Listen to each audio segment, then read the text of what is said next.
मेरे प्यारे छात्रों, आप सभी का हमारे इस YouTube चैनल क्रैश एजुकेशन में बहुत बहुत स्वागत है। दोस्तों, पहले हम 2 चैप्टर का ऑब्जेक्टिव क्वेश्चन देख चुके हैं। अब हम लोग देखेंगे अध्याय 3 का ऑब्जेक्टिव क्वेश्चन, भारत से हम क्या सीखे।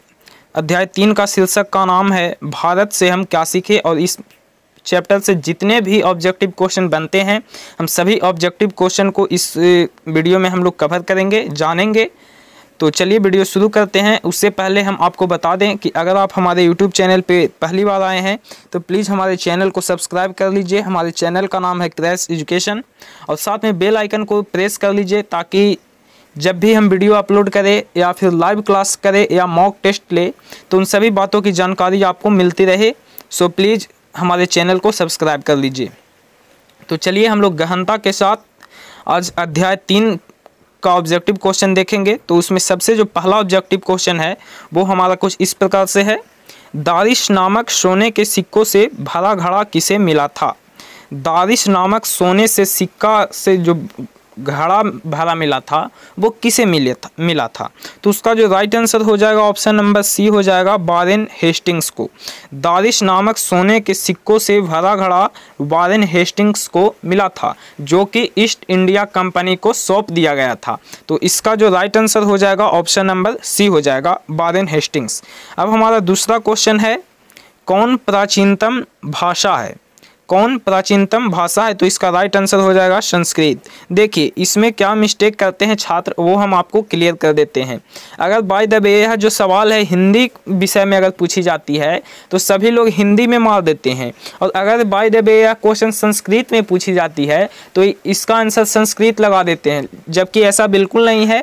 या तो वो हिंदी में पूछा जाए या संस्कृत विषय में पूछा जाए, उसको सब जो सबसे प्राचीनतम भाषा है वो संस्कृत है और भाषाओं की जननी भी संस्कृत को ही कहा जाता है। तो याद रखेंगे सबसे प्राचीनतम भाषा संस्कृत है और भाषाओं की जननी संस्कृत को ही कहा जाता है। तो अब हमारा नेक्स्ट जो क्वेश्चन है वो इस प्रकार से है कि मैक्स मूलर की मृत्यु कब हुई थी। मैक्स मूलर साहब जो थे उनकी मृत्यु कब हुई थी। सबसे पहले हम लोग जान लेंगे कि भारत से हम क्या सीखे। इसके रचनाकार, इसके लेखक जो हैं मैक्स मूलर साहब हैं। कौन है? मैक्स मूलर साहब। और मैक्स मूलर की जो मृत्यु हुई थी वो 28 अक्टूबर 1900 ईस्वी को हुआ था। 28 अक्टूबर 1900 ईस्वी को हुआ था। किनकी मृत्यु? मैक्स मूलर साहब की। तो यह जो हम आपको यह जो जन्म की बात है, मृत्यु की बात है, ये हम सारे वीडियो में आपको कहते हैं कि प्रत्येक चैप्टर का उनके लेखक का नाम, उनका जन्म, उनका मृत्यु, उनका जन्म स्थान, मतलब लेखक के बारे में पूरी डिटेल्स और अध्याय का लेखक का नाम, ये आपको याद कर लेना बहुत ही नेसेसरी है। इससे आपके एग्जाम में 5 नंबर के क्वेश्चन उठाकर पूछे जाते हैं। तो इन सभी क्वेश्चन को अच्छे तरीके से बारीकी पूर्वक याद कर ले। तो मैक्स मूलर की जो मृत्यु हुई थी वो 28 अक्टूबर 1900 ईस्वी में हुई थी। अब चलिए हमारा 4 नंबर प्रश्न है। 4 नंबर प्रश्न है कि किसके अध्ययन क्षेत्र में भारत के कारण नवजीन का संचार हो चुका है। किसके अध्ययन क्षेत्र में भारत के कारण नवजीन का संचार हो चुका है। तो 4 का जो राइट आंसर हो जाएगा ऑप्शन नंबर ए हो जाएगा, नीति कथा। नीति कथा के अनुसार अध्ययन क्षेत्र में भारत के कारण नव जीवन का संचार हुआ है। तो इसका right answer option number A हो जाएगा, नीति कथा। 4 का ऑप्शन नीति कथा, ऑप्शन नंबर ए। अब हमारा नेक्स्ट जो क्वेश्चन है, नेक्स्ट टारगेट है 5 नंबर क्वेश्चन पे। और 5 नंबर क्वेश्चन है कि किसे वाराणसी के पास सोने के सिक्कों से भरा एक घड़ा मिला था। ठीक है, किसे वाराणसी के पास सोने से सिक्कों से भरा एक घड़ा मिला था। तो 5 का राइट आंसर हो जाएगा वारेन हेस्टिंग्स को। किसे? वारेन हेस्टिंग्स को। यहाँ पे क्या होता है कि बहुत सारे लोग मार देते हैं विल्हेल्म मूलर या मैक्स मूलर। तो ये सब नहीं होगा, बिकॉज फ्रेडरिक मैक्स मूलर जो नाम है, मैक्स मूलर का पूरा नाम है। ठीक है, और मैक्स मूलर के पिता का नाम है विल्हेल्म मूलर। मैक्स मूलर के पिता का नाम विल्हेल्म मूलर। और ये सब जो ऑब्जेक्टिव है, इस सभी ऑब्जेक्टिव क्वेश्चन को आप अपने नोटबुक्स में नोट कर लेंगे। ये हम बाहर से भी कुछ आपको ऑब्जेक्टिव बता देते हैं। तो फ्रेडरिक मूलर, मैक्स मूलर जो नाम है, मैक्स मूलर का पूरा नाम है, और विल्हेल्म मूलर मैक्स मूलर के पिता का नाम है। और वाराणसी के पास सोने के सिक्कों से जो घड़ा मिला था वो मिला था वारेन हेस्टिंग्स को, जो ईस्ट इंडिया कंपनी को भेज दिया गया था। तो 5 का राइट आंसर हो जाएगा ऑप्शन नंबर बी। अब चलिए 6 नंबर प्रश्न में देख लेते हैं। 6 नंबर प्रश्न है, मैक्स मूलर के पिता का क्या नाम था। मैक्स मूलर के, देखिए जो भी हम अलग से क्वेश्चन बताते हैं वो सभी क्वेश्चन हमारे इस वीडियो में उपलब्ध होते हैं। चूँकि हम आपको पहले ही बता चुके हैं कि लेसन 3 का अगर वीडियो है तो लेसन 3 से जितने भी ऑब्जेक्टिव क्वेश्चन बने हैं सब ऑब्जेक्टिव क्वेश्चन को हम इस वीडियो में बताते हैं। तो आपको ये जो है डिफिनिट है कि इस जो लेसन का आप वीडियो देख लेंगे उससे आपको एक भी ऑब्जेक्टिव नहीं छूटेगा, बशर्ते कि आपको ध्यान से और पूरी वीडियो देखनी है। तो मैक्स मूलर के पिता का नाम विल्हेल्म मूलर, जो कि मैंने आपको पहले भी बताया। मैक्स मूलर के पिता का क्या नाम था, तो विल्हेल्म मूलर। तो 6 का राइट आंसर हो जाएगा ऑप्शन नंबर डी। अब चलिए अब हम लोग चलते हैं 7 नंबर प्रश्न पे। 7 नंबर प्रश्न है, मैक्स मूलर का जन्म कहाँ हुआ था। मैक्स मूलर का जन्म जो है कहाँ हुआ था, तो डेसाउ नगर में हुआ था, जर्मनी, जो कि अभी जर्मनी में पड़ता है, डेसाउ नगर में। मैक्स मूलर का जन्म डेसाउ नगर नामक जर्मनी में यह स्थान पड़ता है। जो डेसाउ स्थान है वो अभी जर्मनी में पड़ता है। तो अगर पूछे वहाँ पे ऑप्शन सिर्फ दिया हुआ रहे डेसाउ, तो डेसाउ पे मार देना है। और अगर देश में पूछा रहे कि भारत, इंग्लैंड, जर्मनी, पाकिस्तान, ऐसे करके तो वहाँ पे जर्मनी मारना है। ऐसे पूरा अगर याद रखें तो काफ़ी अच्छी बात है। मैक्स मूलर का जन्म कहाँ हुआ था, तो डेसाउ के जर्मनी के डेसाउ नगर में। ठीक है, तो 7 का right answer option number C हो जाएगा। अब चलिए 8 नंबर प्रश्न पे।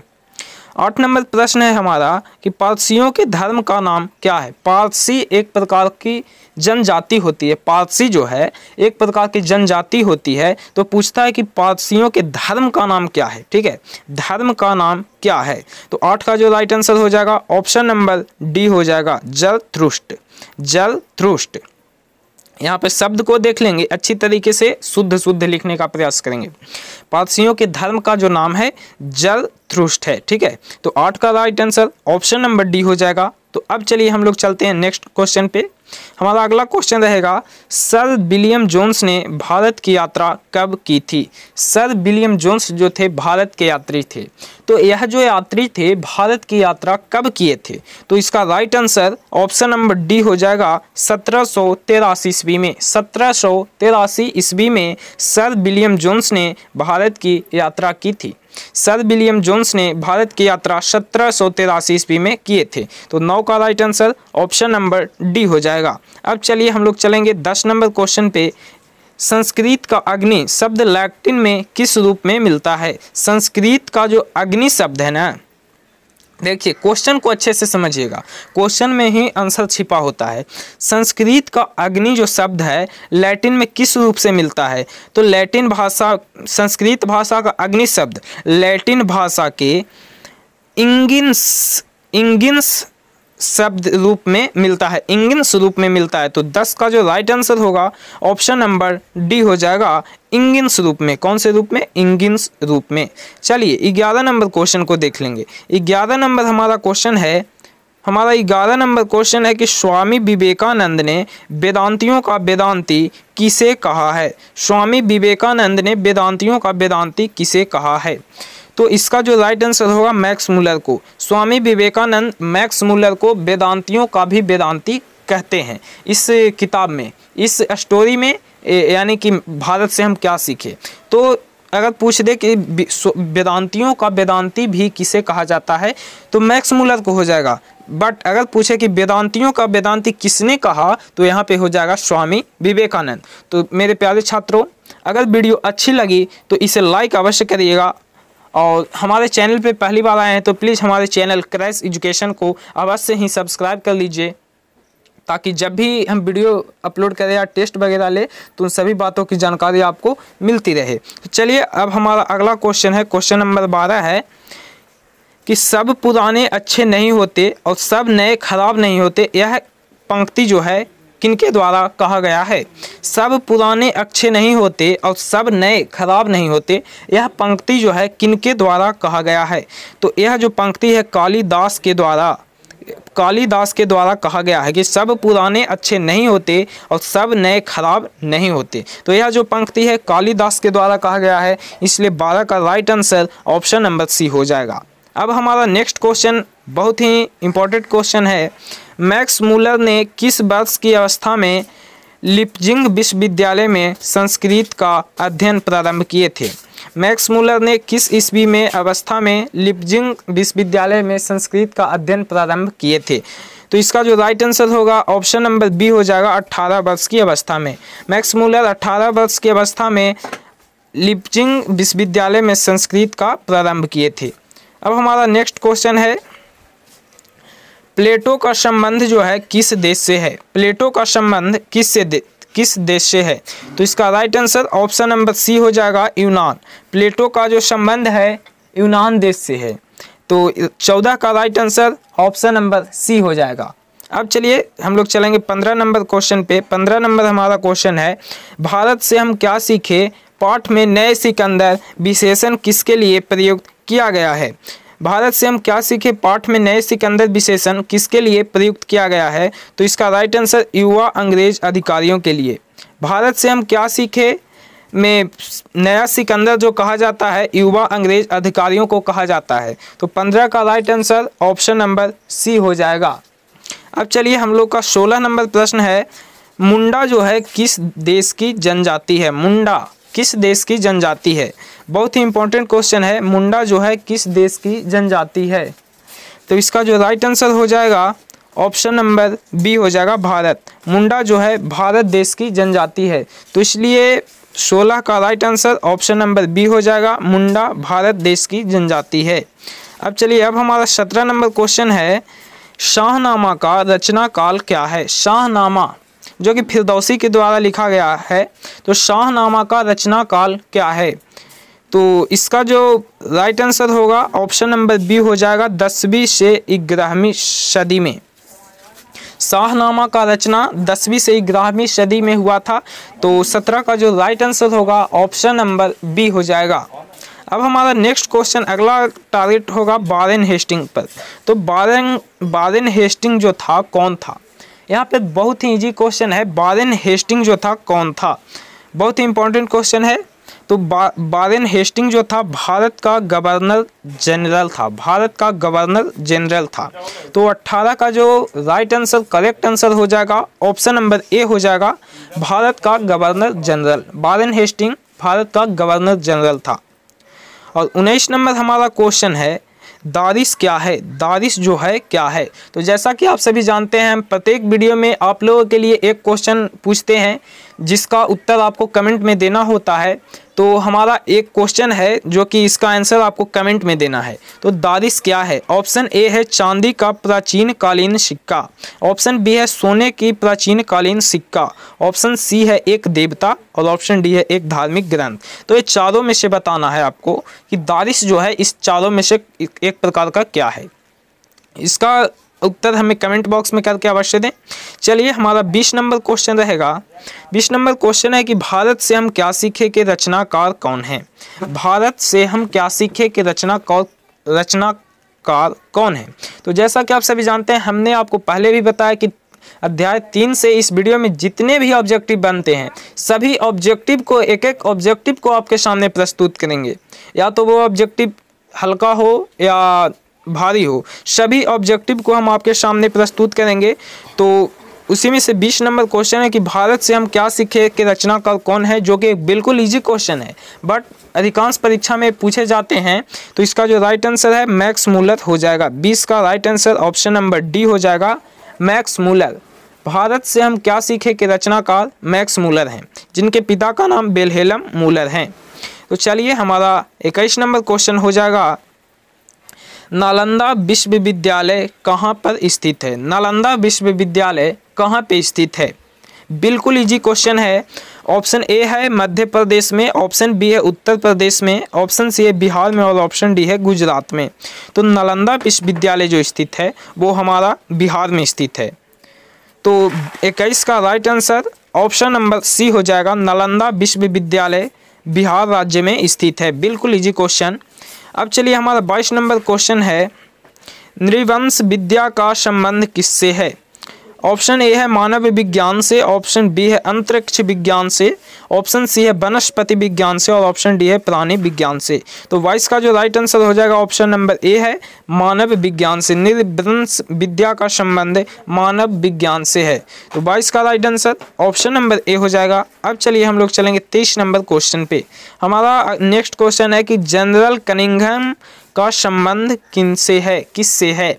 जनरल कनिंघम का संबंध किससे है? तो 24 नंबर क्वेश्चन का राइट आंसर पुरातत्व से, पुरातत्व से ऑप्शन नंबर बी हो जाएगा। पुरातत्व से जनरल कनिंघम का संबंध पुरातत्व से है, यानी 24 का जो राइट आंसर है ऑप्शन नंबर बी हो जाएगा, पुरातत्व से। चलिए हमारा नेक्स्ट क्वेश्चन है 25 नंबर क्वेश्चन है लिपजिंग विश्वविद्यालय में मैक्स मूलर ने किस भाषा का अध्ययन किया था? लिपजिंग विश्वविद्यालय में मैक्स मूलर ने किस भाषा का अध्ययन किया था? तो लिपजिंग विश्वविद्यालय में मैंने आपको पहले भी बताया कि मैक्स मूलर जो थे संस्कृत की पढ़ाई की थी। कहाँ? लिपजिंग विश्वविद्यालय में। तो ये 25 का जो राइट आंसर होगा ऑप्शन नंबर सी हो जाएगा, संस्कृत का। लिपजिंग विश्वविद्यालय में मैक्स मूलर ने संस्कृत का अध्ययन किया था। तो 25 का right answer option number B हो जाएगा। अब चलते हैं हमारा नेक्स्ट क्वेश्चन है 26 नंबर क्वेश्चन है इंगिन्स किस भाषा का शब्द है? इंगिन्स किस भाषा का शब्द है? तो इंगिन्स जो शब्द है वो लैटिन भाषा का है। कौन से भाषा का? लैटिन भाषा। तो 26 का right answer option number B हो जाएगा, इंगिन्स लैटिन भाषा का शब्द है। अब चलिए हमारा नेक्स्ट क्वेश्चन होगा जो कि 27 नंबर क्वेश्चन कुछ इस प्रकार से है कठ और केन उपनिषद का अनुवाद मैक्स मूलर ने किस भाषा में किया है?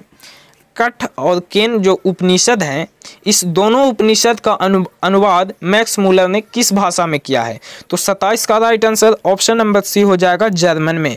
यह जो क्वेश्चन है आपको बहुत ही कम देखने को मिलता है, लेकिन परीक्षा के दृष्टिकोण से अति महत्वपूर्ण क्वेश्चन है। तो 27 जो है कठ और केन उपनिषद का अनुवाद मैक्स मूलर ने किस भाषा में किया है? तो इसका right answer option number C हो जाएगा, जर्मन भाषा में। ठीक है, चूंकि ये जर्मनी के रहने वाले थे तो इसलिए कठ और केन उपनिषद का अनुवाद मैक्स मूलर ने जर्मन भाषा में किया। अब हमारा 28 नंबर क्वेश्चन होगा कि महारानी विक्टोरिया ने नाइट की उपाधि प्रदान की किसे? महारानी जो विक्टोरिया भारत आई तो वो नाइट की उपाधि किसे प्रदान किए हैं? तो 28 का जो राइट आंसर है ऑप्शन नंबर ए हो जाएगा, मैक्स मूलर को। महारानी विक्टोरिया ने नाइट की उपाधि मैक्स मूलर को प्रदान किए हैं, इसलिए 28 का right answer option number A हो जाएगा, मैक्स मूलर को। नाइट की उपाधि मैक्स मूलर को मिला है। अब हमारा नेक्स्ट क्वेश्चन है मैक्स मूलर को वेदांतियों का वेदांती किसने कहा है? मैक्स मूलर को वेदांतियों का वेदांती किसने कहा है? तो इसका right answer option number A, जो कि आपको पहले से भी बता दिया गया है। मैक्स मूलर को वेदांतियों का वेदांती किसने कहा है? तो स्वामी विवेकानंद ने। तो 29 का ऑप्शन ए बिल्कुल राइट आंसर हो जाएगा। अब हमारा लास्ट क्वेश्चन है और क्वेश्चन नंबर 30 जो कि एक लास्ट क्वेश्चन है मेघदूत नामक पुस्तक का अनुवाद मैक्स मूलर ने किस भाषा में किया है? मेघदूत नामक पुस्तक का अनुवाद मैक्स मूलर ने किस भाषा में किया है? तो मेघदूत जो लिखा गया है वो कालिदास के द्वारा रचित किया गया है। तो इसका जो अनुवाद है मैक्स मूलर साहब ने जर्मन भाषा में किए हैं। ठीक है, मेघदूत नामक जो पुस्तक है उसका अनुवाद मैक्स मूलर साहब ने जर्मन भाषा में किए हैं।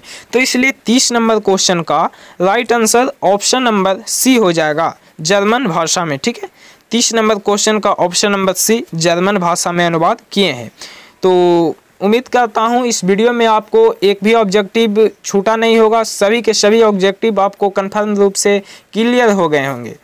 तो अगर आप हमारे चैनल पे पहली बार आए हैं तो प्लीज़ चैनल को सब्सक्राइब कर लीजिएगा और अगर वीडियो अच्छा लगे तो इसे लाइक करना न भूलें।